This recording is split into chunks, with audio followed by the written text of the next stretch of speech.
ご神君一つ。意味汚れは我が心で犯すこともあり、払うこともあり。すべてのことに御の字をつけていただける内容ができると、汚すことも犯されることもありません。信心にも度胸がいります。神を信ずることから生まれるママ世の心を作っていくのです。ママ世の心の前には、たとえ悪人、邪人といえどもこれを避けて通るのです。何事も御事柄としていただける心と信心度胸、いわゆるママ世の心ができれば、いよいよ鬼に金棒です。今朝はありがたいお夢をいただきました。それはお夢の中で、させられる修行では人は助からんといただきました。させられる修行では人は助からんと。そういただいて、なるほど、今までのことを思うてみて、確かにこれまで修行らしい修行というものもなかったけれども、あったとしてもそれはさせられる修行だったなと。師匠が修行にも2つあると。神様から求められていわばさせられる修行。それと自ら求めてする修行と、この2つがある。させられる修行とこちらから求めてする修行ですね。このこちらから求めてする修行というものに私が今まで取り組んでいなかったなと気づかされた次第でした。この神様から求められる、求められての修行、いわゆるさせられる修行、これでは人がまだ助かるということには至らないということなのですね。そう思って新中記念の時にでも思わせられましたのは、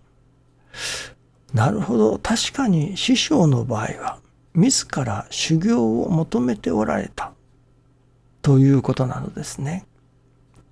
そしてあの人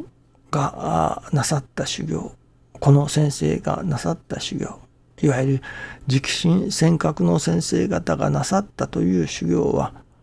一通りしてみたと。しかし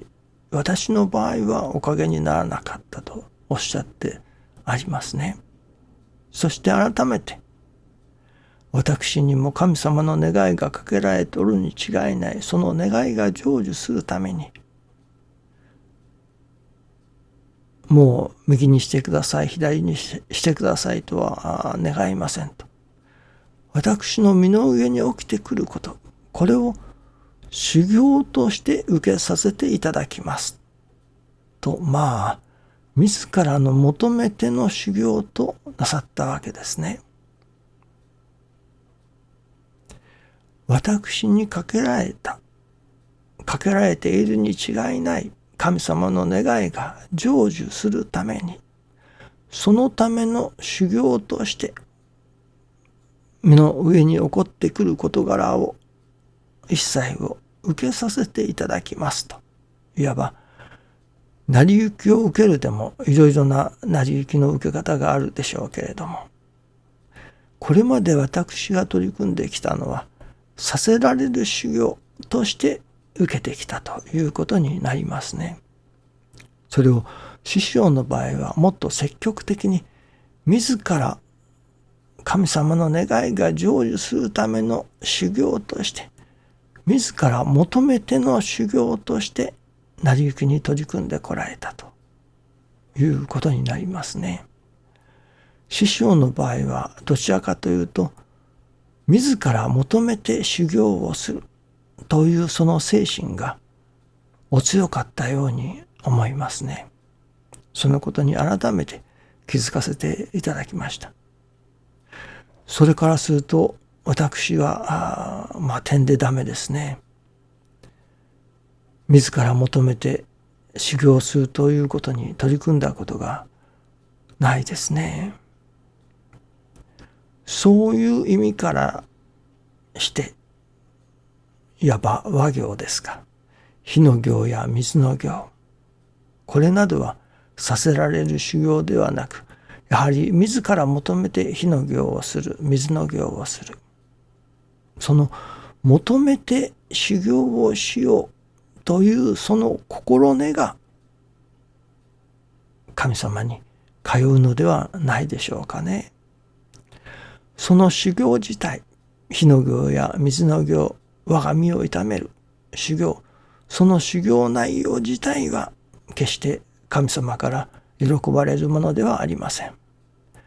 けれどもその我が身を痛めてでも人の助かりを願うというのでしょうか。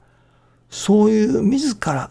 人が助かることのために自ら修行を求めて修行をする、その心根が天地に通う、神様に通うのだと思いますね。ですからこれは火の行や水の行に代わる修行、神様がそれこそ喜んでくださるような修行、それも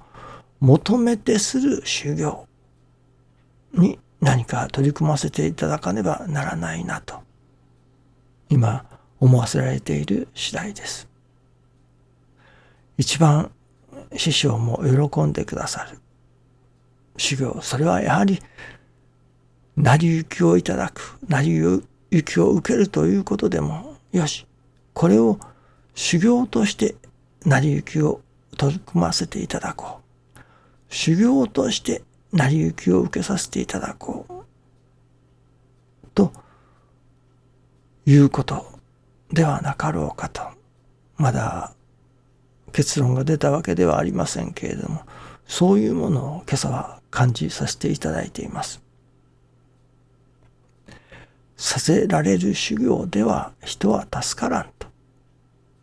人が助かるためにと自ら求めて修行をしよう、修行でもさせていただこうでもじゃいけませんね。自ら求めて人が助かるための修行をさせていただこうという心根がやはり大切だと、神様がその心根を求めておられるような感じがいたしますね。どうぞよろしくお願いいたします。